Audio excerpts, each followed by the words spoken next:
ইসলাম ধর্মের মধ্যে কিছু বাড়াবাড়ি হয় আমাদের। এই বাড়াবাড়ির একটা বাড়াবাড়ির নাম বেদাত। বলেন কি নাম? বেদাত। এই বেদাত বিভিন্ন ভাবে হয়। এর মধ্যে একটা বেদাত হলো কবরকে কেন্দ্র করে বেদাত। কাকে কেন্দ্র করে? যারা কবর কেন্দ্র করে বেদাত করেন তারাও ওয়াজটা শোনেন মন দিয়ে, যারা করেন না তারাও শোনেন। কবরকে কেন্দ্র করে কিছু বেদাত হয়, বাড়াবাড়ি। রাসূলুল্লাহ সাল্লাল্লাহু আলাইহি সাল্লাম বলেন, ইয়াকুম ওয়াল গুলুওয়া ফিদ্দীন, তোমরা দ্বীনের ব্যাপারে বাড়াবাড়ি করা থেকে বাঁচো। ফাইন্নাহু আহলাকা মান কানা ক্বাবলাকুম আল গুলুউ ফিদ্দীন, তোমাদের পূর্বেকার জাতি ধ্বংস করছে বাড়াবাড়ি করা। বাড়াবাড়ি করা থেকে তোমরা বাঁচো। তোমাদের পূর্ববর্তী জাতি ধ্বংস হয়েছে দ্বীনের ব্যাপারে বাড়াবাড়ি করার কারণে।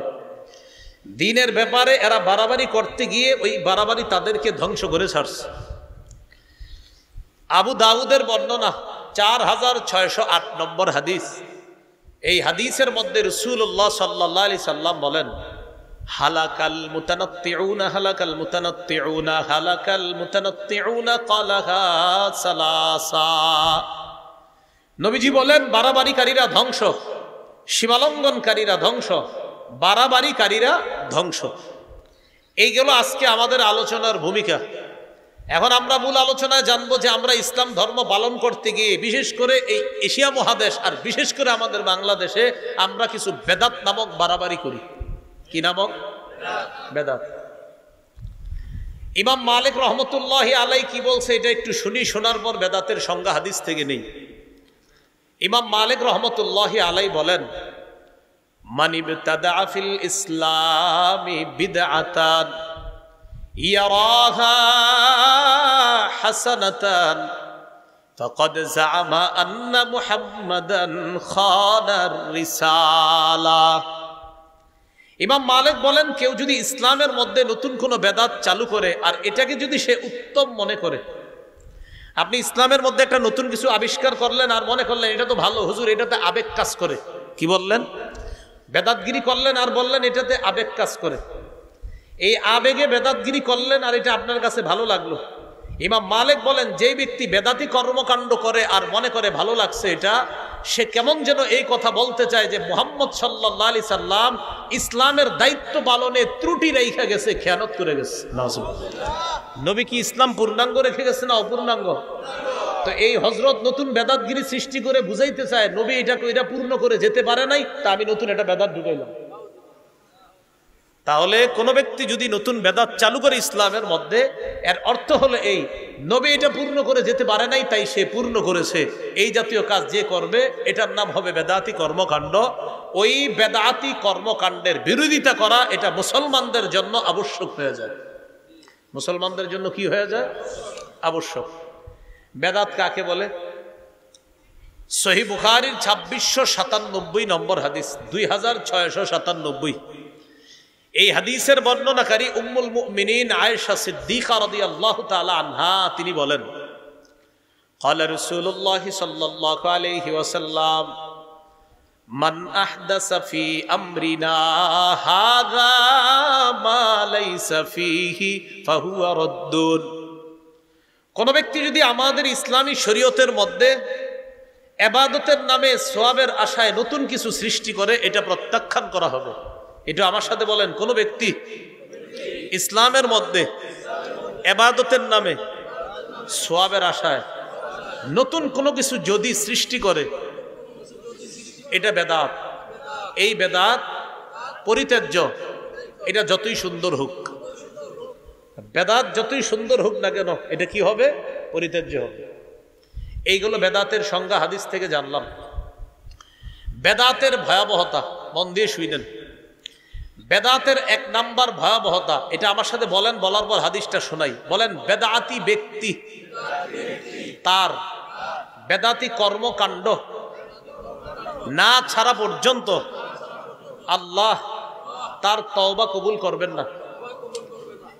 বেদাতগিরি করতেছে আর বলতেছে আল্লাহ আতুবু ইলাইহি, আল্লাহ আপনি মাফ করেন, মাফ করেন, মাফ করেন, মাফ করেন, মাফ করেন। এইগুলো বলতে বলতে বলতে বলতে শুরু করে দিছে বেদাত। মানে উনি বেদাতের মধ্যে থাইকা বলতেছে আস্তাগফিরুল্লাহ, আস্তাগফিরুল্লাহ, আস্তাগফিরুল্লাহ, আস্তাগফিরুল্লাহ। নবী কয় মাফ হবে না, মাফ হবে না, মাফ হবে না। ওই কেন? ও তুমি তো বেদাতই ছাড়ো না। সহিহুত তারগিব 54 নম্বর হাদিস। قال رسول الله صلى الله عليه وسلم إن الله حجب التوبة عن كل صاحب بدعة حتى يدع بدعته।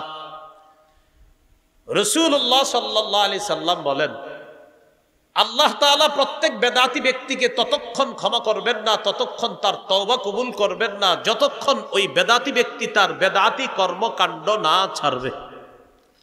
আল্লাহ আমাদের সকলকে বেদাতি কর্মকাণ্ড থেকে হেফাজত করেন। এই গেল বেদাতের 1 নাম্বার ভয়াবহতা। বেদাতের 2 নাম্বার ভয়াবহতা, বলেন আমার সাথে, বেদাতি ব্যক্তি হাউজে কাউসার থেকে বঞ্চিত হবে, যতই আবেগ দেখাক। বর্তমান জামানায় বেদাত কর্মকাণ্ড চালায় এমন কিছু ব্যক্তিরা বলে, কয় নবীর প্রেমে কোনো দলিল লাগে না। কি বলে? আপনাদেরকে নাচাইবে, গাওয়াইবে, রঙাইবে, রাঙানোর পর বলবে, কয় ওহাবিরা বলে। কয় কি এভাবে বলবে? ওহাবিরা বলে, মানে আম করে বুঝায় আর কি, আমরা ওহাবি। যে ওহাবিরা বলে যে এটার দলিল কি? নবীর প্রেমে কোনো দলিল লাগে না। সামনে যারা থাকে তারা সবাই কয় ঠিক। সামনে যারা থাকে তারা কি বলে? ঠিক। নবীর প্রেমে কি লাগে না বলে? দলিল। এক হাদিসের মধ্যে আসছে, রাসূল সাল্লাল্লাহু আলাইহি সাল্লামের এক সাহাবী নবীর খেদমত করছে, সহিহ মুসলিমের বর্ণনা। খেদমত করার পর নবী বললেন, সাল, তুমি আমার কাছে কিছু চাও। সাহাবী বুদ্ধি করে বললেন, ইন্নী আসআলুকা মুরাফাকাতাকা ফিল জান্নাহ, আমি জান্নাতে আপনার সাথে থাকতে চাই। রাসূলুল্লাহ সাল্লাল্লাহু আলাইহি সাল্লাম বললেন, আওয়া গায়রা যালিক, তুমি কি এছাড়া অন্য কিছু চাও না? কয় না, আমি অন্য কিছু চাই না, আমি আপনার সাথে জান্নাতেই থাকতে চাই, জান্নাতে আপনার সাথী হতে চাই। এই কথা বলার পর নবী বললেন, আইন্নী আলা নাফসিকা বিকাসরাতিস সুজুদ, তুমি এক কাজ করবা, বেশি বেশি সিজদা করবা, নামাজ পড়বা।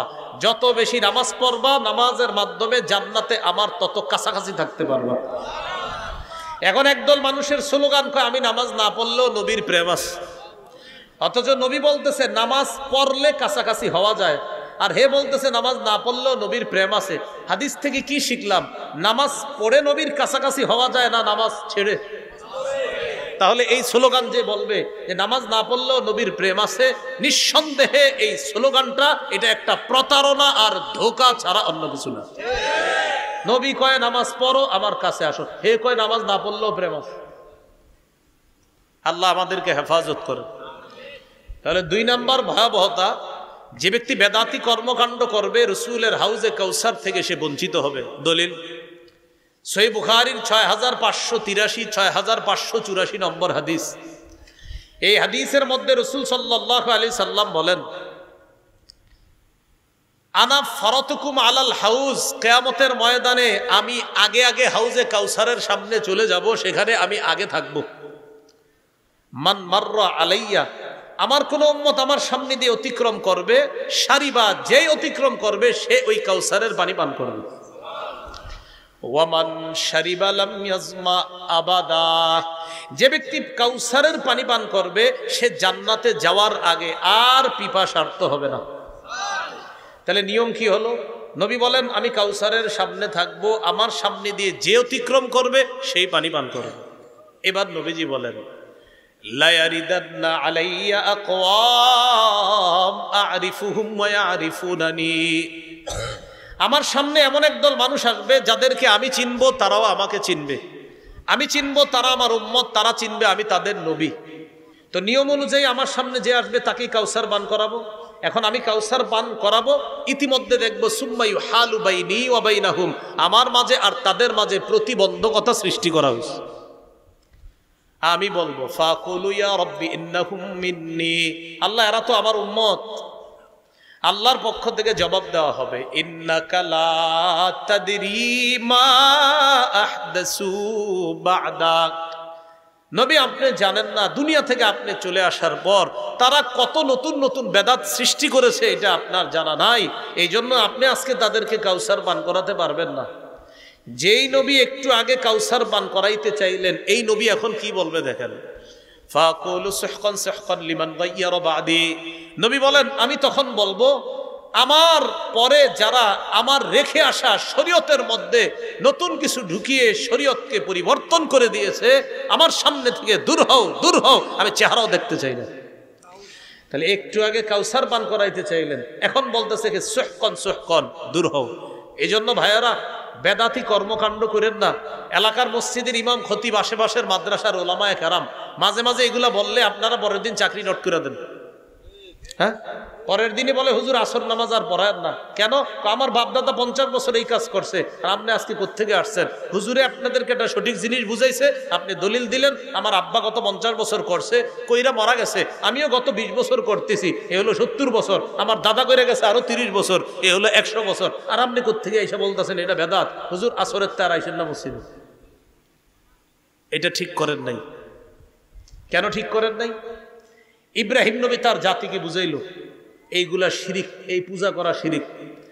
তার জাতি এইগুলা শোনার পর ইব্রাহিম আলাইহিস সালাতু ওয়াস সালামের কথা তারা বুঝছে যে আসলে ইব্রাহিমের কথা সত্য। বুঝা শোনার পর সব যখন ঠিক বুঝাইসে গেছে, এবার ইব্রাহিম নবী বলতেছে এগুলা ঠিক না, এগুলা অন্যায়। এখন দেখেন সর্বশেষ তাদের বুঝ আসার পরে জবাব, ইব্রাহিম শোনো, তুমি যা বুঝানোর বুঝাইছো, ওয়াজাদনা আবাআনা কাযালিকা ইয়াফআলুন, বাপ দাদাদেরকে দেখছি এগুলা করতে, তাই আমরাও করবো, আর কোনো দলিল চাই না। তাহলে বাপ দাদা করছে, এই উত্তরগুলা কাদের? কাফেরদের। ভুল কাজ বাপ দাদা করছে, উত্তরগুলা কারা দিত? কোরআনের অসংখ্য জায়গায় পাইবেন কাফেররা নবীদের কথায় কথায় বুঝাইসে যাইতো, সর্বশেষ জবাব দিত।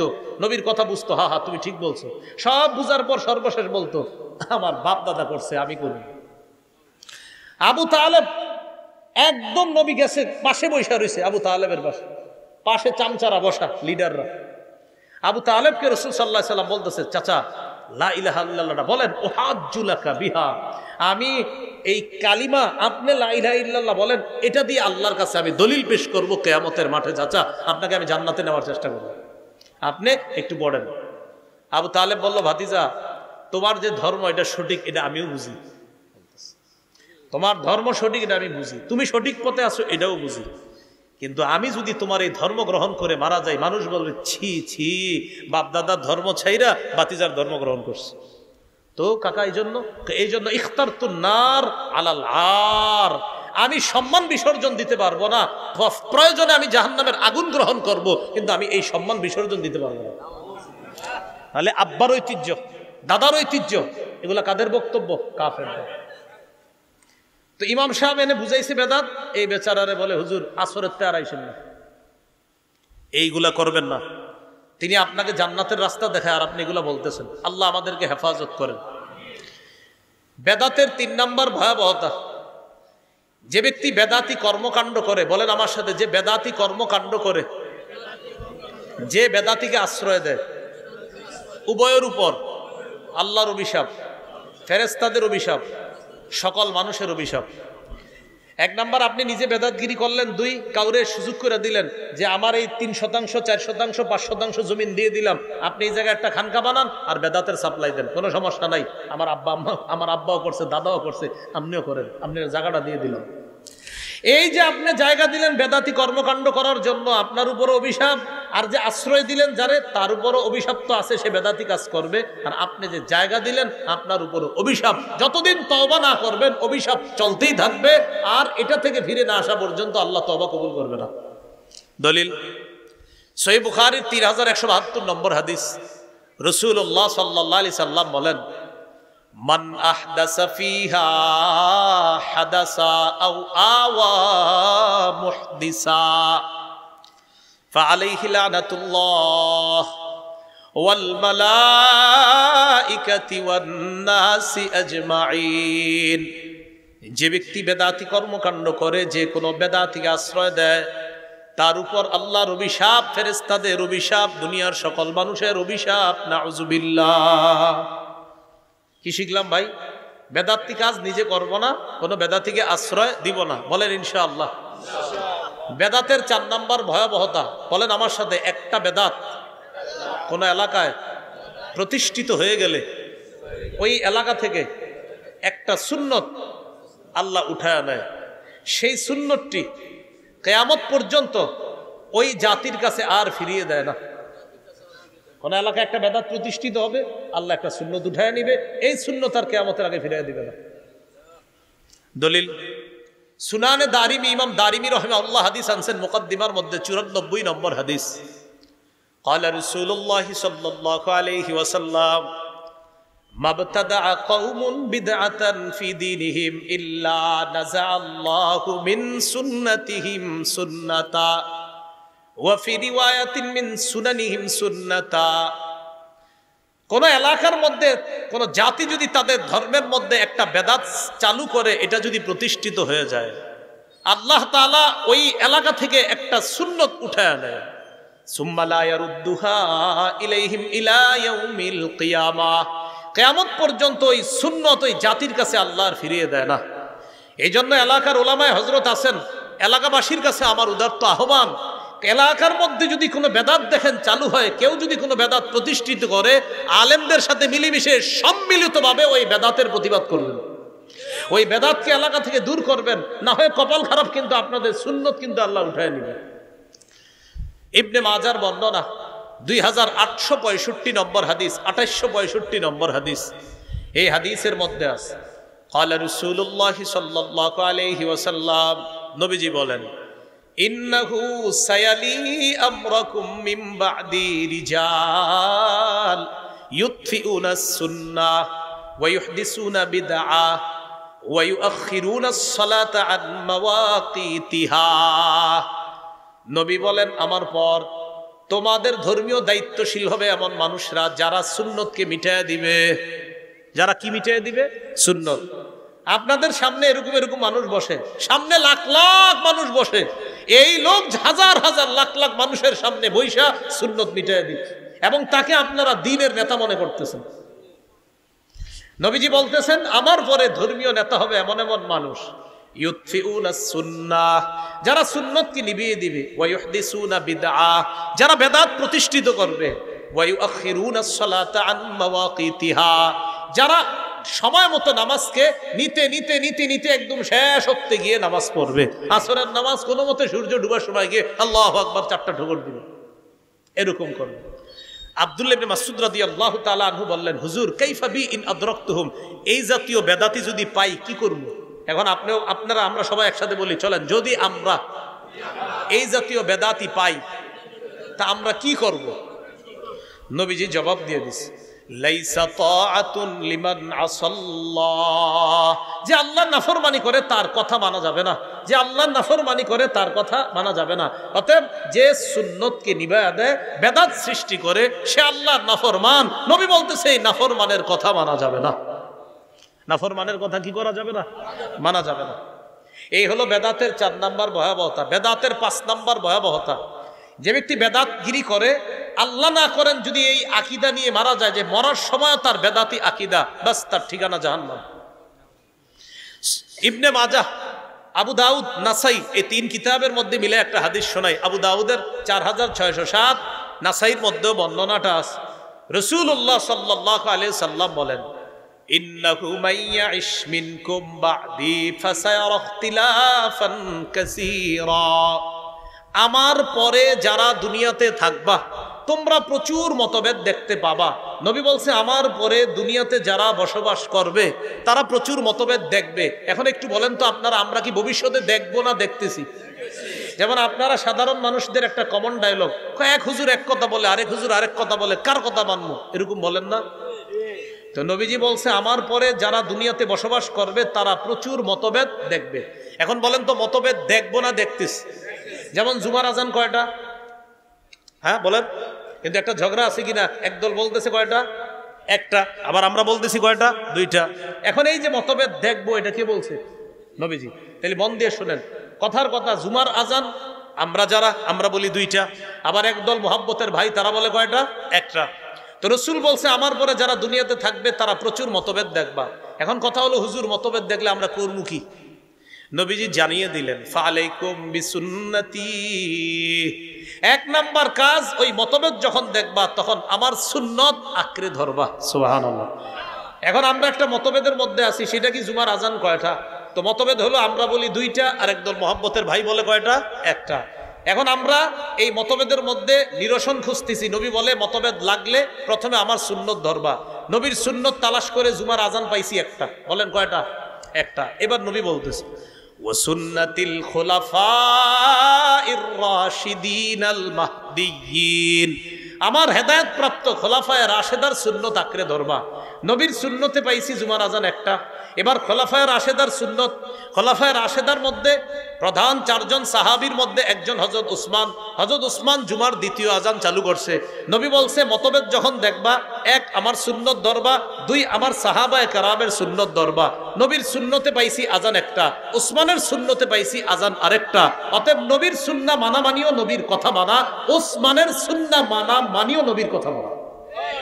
আর নবীজি বলছে আমার সুন্নত ধরো, সাহাবায়ে কেরামের সুন্নত ধরো। এখন বলেন তো নবীর সুন্নত ধরবো কথাটা কার? বলেন নবীর। আমরা মতভেদ দেখবো না দেখতেছি? তো নবী বলছে মতভেদ দেখলে এক নাম্বার আমার সুন্নত ধরো, এরপরে বলছে খোলাফায়ে রাশেদার সুন্নত ধরো। আচ্ছা বলেন তো নবীর সুন্নত ধরতে হবে কথাটা কার? নবীর। খোলাফায়ে রাশেদার সুন্নত ধরতে হবে কথাটা কার? নবীজির। তাহলে খোলাফায়ে রাশেদার মধ্যে হযরত উসমান গনি আছে কিনা? এই হযরতে উসমান দ্বিতীয় আজান চালু করছে। মক্কা মদিনা সহ সারা পৃথিবীর ম্যাক্সিমাম জায়গায় জুমার আজান হয় দুইটা। এখন আপনার একদল মোহাব্বতের ভাই তারা বলতেছে না জুমার আজান একটা, আর আমরা বলতেছি না জুমার আজান দুইটা। আমাদের দলিল নবী বলছে মতভেদ লাগলে আমার সুন্নত খোঁজো, আমার সাহাবীদের সুন্নত খোঁজো। আর নবীর সুন্নত আর সাহাবীদের সুন্নত মানার কারণেই আমাদের নাম আহলুস সুন্নাহ ওয়াল জামাআহ। আমরা নবীর সুন্নাহও মানি, জামাতে সাহাবা তাদের আদর্শও মানি। নবীর সুন্নতে পাই জুমার আজান একটা, জামাতে সাহাবার আদর্শে পাই সুন্নত দুইটা, জুমার আজান। এই জন্য আমরা জুমার আজান দেই দুইটা। আপনার নাম আগে ঠিক করতে হবে, আপনি কি শুধু আহলুস সুন্নাহ না আহলুস সুন্নাহ ওয়াল জামাআহ, এটা ঠিক করতে হবে। যদি বলেন আহলুস সুন্নাহ ওয়াল জামাআহ, তো নবীর সুন্নত মানতে হবে, সাহাবায়ে কেরামের আদর্শ মানতে হবে।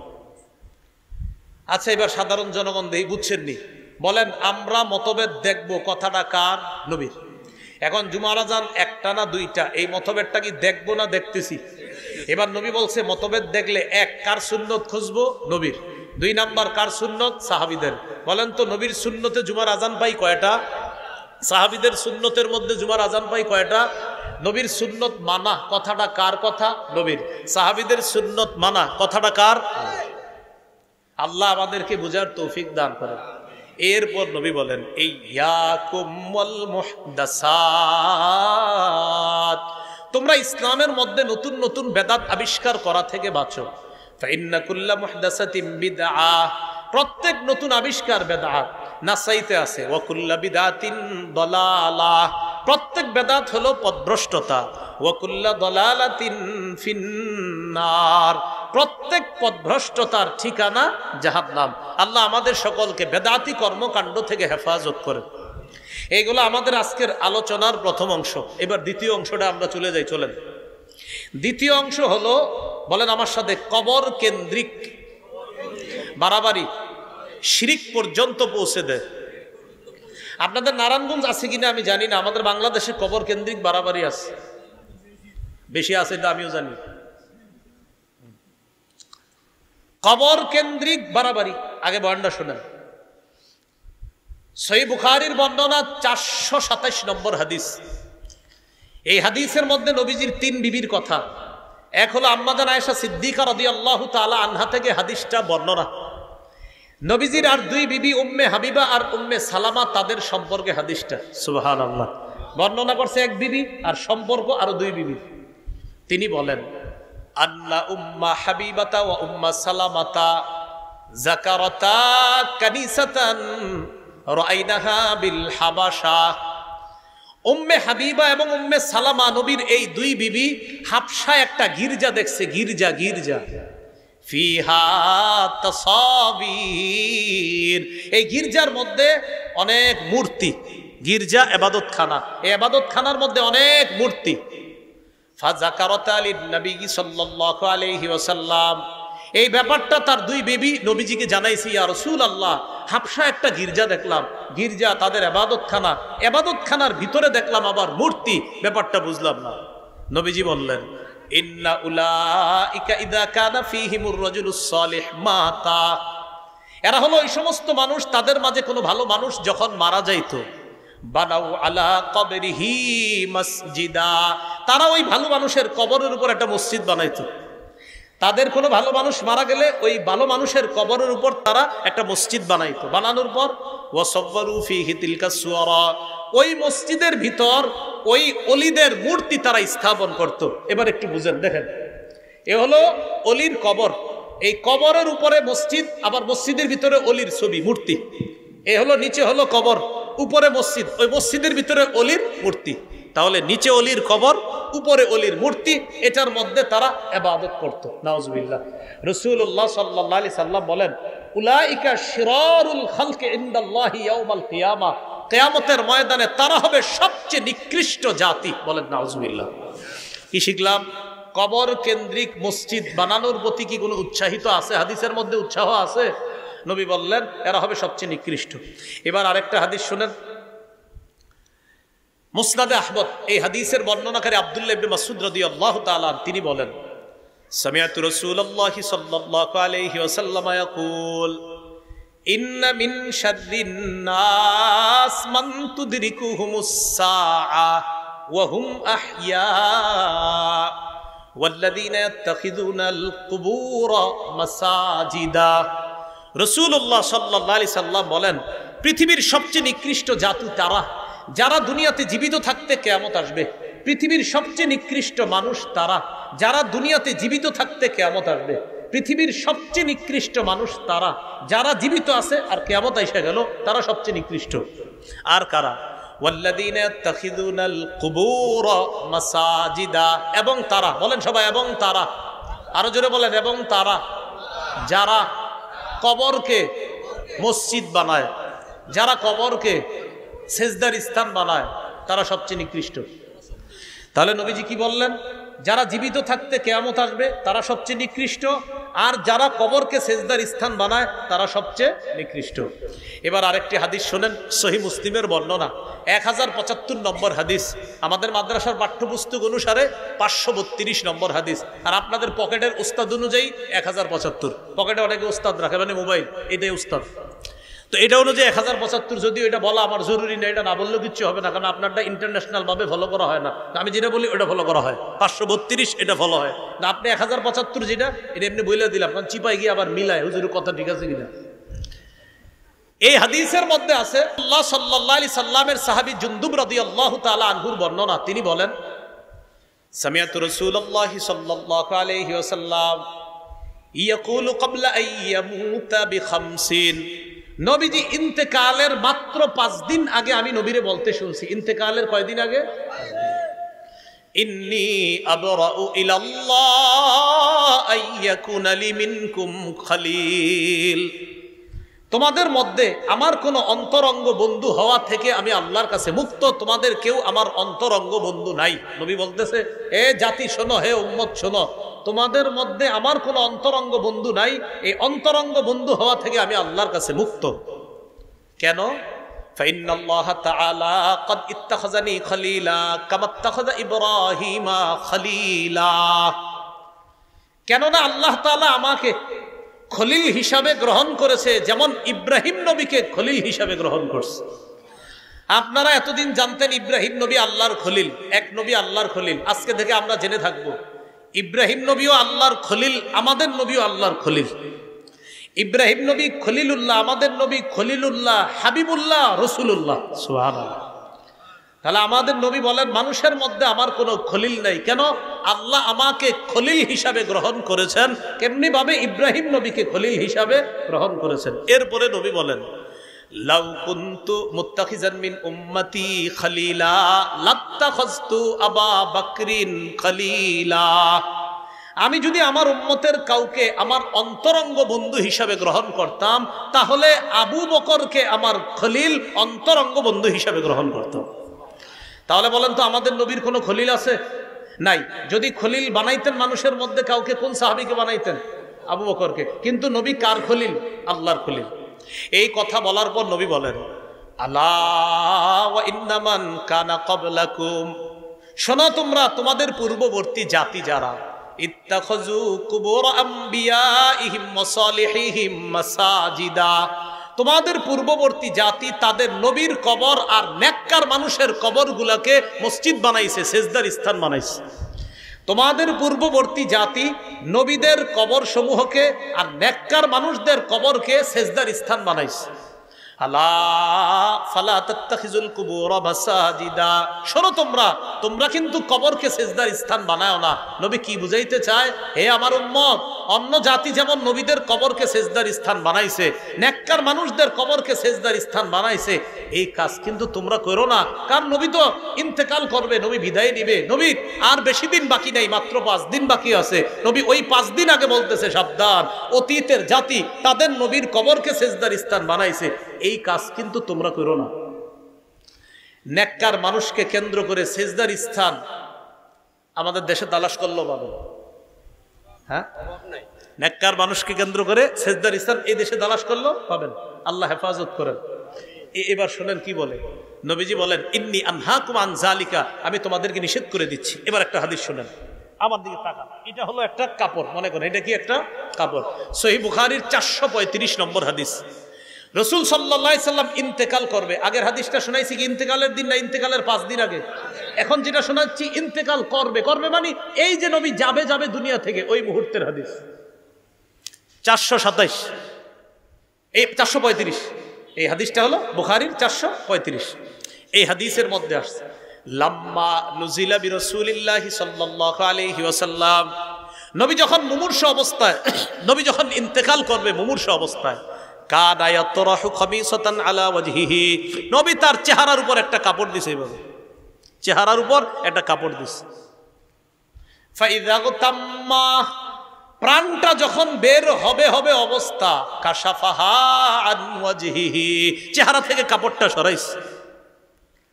তাহলে মুমূর্ষু অবস্থায় কাপড় দিছে, এবার বলতেছে ফাইদা তাম্মা, প্রাণটা বের হবে অবস্থায় কাপড়টা সরাইছে। সরানোর পর বললেন লানাতুল্লাহি আলাল ইয়াহুদি ওয়ান নাসারা, ইহুদিদের উপর আল্লাহর অভিশাপ, খ্রিস্টানদের উপর আল্লাহর অভিশাপ। কেন? ইত্তাখাযু কুবুর আমবিয়াইহিম মাসাজিদা, তারা তাদের নবীদের কবরকে সেজদার স্থান বানাইছে। নবী বুঝাইতে চায়, এই আমি কিন্তু চলে যাচ্ছি, সাবধান, আমার কবরকে কেন্দ্র কইরা এই জাতি উল্টাপাল্টা কাজ করবে না। তাহলে কি শিখলাম? ইন্তেকাল করবে অবস্থায় বলতেছে ইহুদিদের উপর অভিশাপ, খ্রিস্টানদের উপর অভিশাপ, তারা তাদের নবীর কবরকে সেজদার স্থান বানিয়েছে। উম্মত এগুলা করবা না। ইউহাদ্দিরু মা সানাউ, তারা যা করছে এই ব্যাপারে তার উম্মতকে নবী সতর্ক করে দিচ্ছে। আল্লাহ আমাদেরকে হেফাজত করেন। এবার আমার সাথে বলেন কবরকে কেন্দ্র করে উৎসবের স্থান বানানো যাবে না, মেলা বসানো যাবে না। জি রবিউল আউয়ালে বসে আশেপাশে, আমি কি কইছি? আপনারা না বলতেছেন, যদি বৈশা থাকে তো এটা নিষেধ। কবরকে কেন্দ্র করে মেলা বসানো নিষেধ। দলিল আবু দাউদের বর্ণনা 2042 নম্বর হাদিস। এই হাদিসের মধ্যে আছে ক্বালা রাসূলুল্লাহি সাল্লাল্লাহু আলাইহি ওয়াসাল্লাম লা তাত্তাখিযু বুয়ুতাকুম কুবুরা, তোমরা তোমাদের ঘরগুলাকে কবর বানায়ো না। ঘর কবর বানায় কিভাবে? নফল নামাজ না পড়লে, জিকির না করলে, কোরআন তেলাওয়াত না করলে ওই ঘর কবরের মতো হয়ে যায়। নামাজ পড়েন ঘরেও, জিকির করেন, নফল নামাজ পড়েন, তেলাওয়াত করেন, না হয় ঘর কবর হয়ে যায়। এরপরে কি বলে দেখেন, ওয়ালা তাজআলু কবরি ঈদা, আমার কবরকে কেন্দ্র করে উৎসবের স্থান বানায়ো না, আমার কবরকে কেন্দ্র করে মেলা বসাবা না, নবী বলতেছে। তাহলে পৃথিবীর শ্রেষ্ঠ যিনি, আল্লাহর পরে একমাত্র শ্রেষ্ঠ যিনি, তিনি বলছে সাবধান, আমি যেখানে ইন্তেকালের পরে থাকবো সেই জায়গা কেন্দ্র করে কোনো মেলা বসাবা না, উৎসবের জায়গা বানাবা না। এরপরে নবী বলেন সল্লু আলাইয়া, আমার উপর দুরূদ পড়বা, বেশি বেশি দুরূদ। ফাইন্না সালাতাকুম তাবলুগুনি হাইসু কুনতুম, তোমরা যেখান থেকেই দুরূদ পাঠাও সেখান থেকে দুরূদ সাথে সাথে আমার কাছে পৌঁছে যায়। তাহলে কবরকে কেন্দ্র করে মেলা বসানো নিষেধ। বলেন মেলা বসানো কি নিষেধ? এবার আসেন বলেন কবরের উপর বসা নিষেধ, কবর সামনে রাইখা নামাজ পড়া নিষেধ। অনেকে আবেগে কি করে, মসজিদের মাঝখানে কবরটা রাইখা, চারপাশে মসজিদ, ওই আবেগ। আলেম ওলামাদেরকে না জিজ্ঞাসা করে মসজিদ বানায় কি ভাই আপনারা কবর মাঝখানে রাখছেন? আবেগ। এই যে আবেগে মসজিদটা মাঝখানে রাখেন কেন? বুঝান, এলাকাবাসী বুঝান, এই জাতীয় কোনো মসজিদ থাকলে গিয়ে বুঝান, ভাই কবরটা কিনারায় নেন, সাইডে নেন। প্রথমে বাইরে নিতে বললেন না, আপনারা মারতেও পারে, বলবেন আগে সাইডে নেন। কারণ এ তো এমন এক আকীদায় ঢুকে গেছে যে আকীদা থেকে তাকে বের করতে আপনার অনেক কষ্ট হবে। আবু দাউদের বর্ণনা 3229 নম্বর হাদিস, 3229 3229। এই হাদিসের মধ্যে আসছে রাসূলুল্লাহ সাল্লাল্লাহু আলাইহি সাল্লাম বলেন, লা তাজলিসু আলাল কুবুর, কবরের উপর বসো না। এটা একটা, অনেক সময় দেখবেন কবরের পাশে দেয়াল থাকে, এই দেয়ালের উপরে না বসা। এই দেয়াল আছে, কবর পাশে কবর, এই যে দেয়াল, কেন আপনি বসলেন, এই যে বসে এই পাশেই কবর, এটা না করা। এরপরে নবী বলতেছেন, ওয়ালা তুসাল্লু ইলাইহা, কবর সামনে রেখে নামাজ পড়ো না।